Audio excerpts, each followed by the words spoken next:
চলচ্চিত্রের বিভিন্ন সংগঠনের সমন্বয়ে তৈরি নতুন সংগঠন বাংলাদেশ চলচ্চিত্র পরিবারের হয়ে যারা কিছুদিন ধরে আন্দোলন করছেন তাদের কর্মকাণ্ডে অসন্তুষ্ট বাংলা সিনেমার মিষ্টি মেয়ে খ্যাত নায়িকা কবরী। শুধু তাই নয়, ওদের কর্মকাণ্ডে তিনি নাকি খুবই বিরক্ত।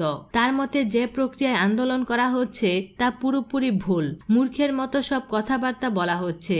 চলচ্চিত্রের সাম্প্রতিক অবস্থা সম্পর্কে মূল্যায়ন করতে গিয়ে গতকাল বৃহস্পতিবার রাতে দেশের শীর্ষস্থানীয় দৈনিক প্রথম আলোকে তিনি এসব কথা বলেন। বেশ কিছুদিন ধরে বাংলাদেশ চলচ্চিত্রের শিল্পী, পরিচালক, প্রযোজক ও কলাকৌশলীদের একাংশ বলে আসছে, যৌথ প্রযোজনায় যেসব সিনেমা এখন নির্মিত হচ্ছে তাতে সঠিকভাবে নিয়ম মানা হচ্ছে না।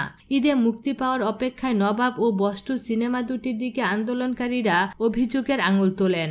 আর তাই যৌথ প্রযোজনার নিয়ম না মেনে তৈরি এসব সিনেমা মুক্তির বিরোধিতা করে আসছে তারা।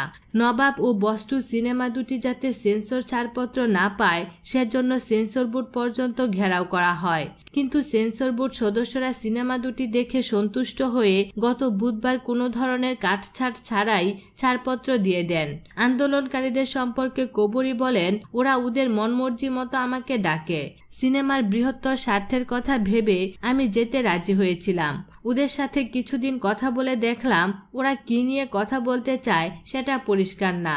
এদিকে চলচ্চিত্র পরিবারের ব্যানারে আন্দোলনকারী শিল্পীদের একাংশ দ্বারা বুধবার দুপুরে লাঞ্ছিত হন বাংলাদেশ চলচ্চিত্র প্রদর্শক সমিতির সভাপতি ও সেন্সর বোর্ড সদস্য ইফতেখার উদ্দিন নওশাদ। খবরটি শুনে বিস্মিত হয়েছেন বাংলাদেশি সিনেমার গুণী এই অভিনয় শিল্পী। তিনি বলেন, এসব কি হচ্ছে আমার মাথায় আসছে না। নওশাদ সাহেবের মতো একজন মানুষকে এভাবে লাঞ্ছিত করার ব্যাপারটি খুবই দুঃখজনক। চলচ্চিত্র শিল্পী সমিতির নির্বাচনকে কেন্দ্র করে মাস তিনেক ধরে এফডিসিতে কয়েকজন সিনিয়র শিল্পীর আসা যাওয়া কিছুটা নিয়মিত হয়। নির্বাচনে মিশা ও জায়েদ প্যানেলের জয়লাভের পর শিল্পী সমিতি সহ কয়েকটি সংগঠন যৌথ প্রযোজনার সিনেমা মুক্তির বিরোধিতায় আন্দোলনে নামে।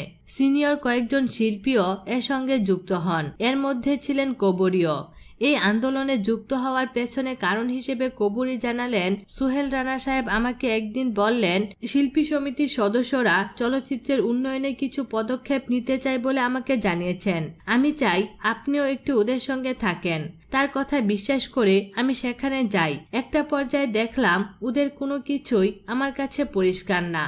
কি করতে চায় তা সম্পর্কে সুনির্দিষ্ট কিছু বলতে পারে না। তাছাড়া কিছু নোংরা রাজনীতিও ওখানে হচ্ছে বলে আমি পরিষ্কার দেখতে পাচ্ছি। নওশাদ সাহেব লাঞ্ছিত হওয়ার পর মিশা জায়েদ আমাকে ফোন করে। আমি ওদের সরাসরি জানিয়ে দিয়েছি, তোমাদের এমন কর্মকাণ্ডের সঙ্গে আমি আর নেই। তোমাদের যা মন চায় করো, কিন্তু আমাকে আর ফোন করবা না। বিনোদন জগতের নিত্য নতুন খবরাখবর জানতে আমাদের চ্যানেলটিতে সাবস্ক্রাইব করার জন্য আপনাকে আন্তরিক ধন্যবাদ।